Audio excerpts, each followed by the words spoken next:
Asia cup का high voltage मार्का। Asia cup में super 4 मरहला।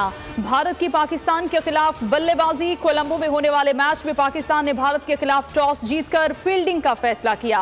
Rohit Sharma 56 run बनाकर शादाब की गेंद पर आउट।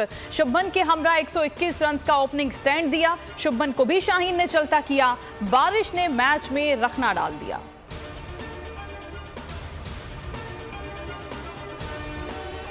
पाक भारत मैच के लिए शायकीन का जोश अरूज पर। शाहीनों से फतह की उम्मीदें बांध दी। पाकिस्तानियों को भारत की शिकस्त का 200% यकीन।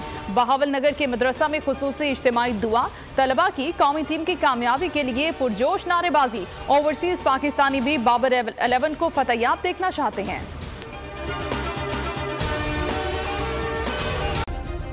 सब्सक्राइब करें और बेल दबाएं ताकि कोई खबर रह न जाए।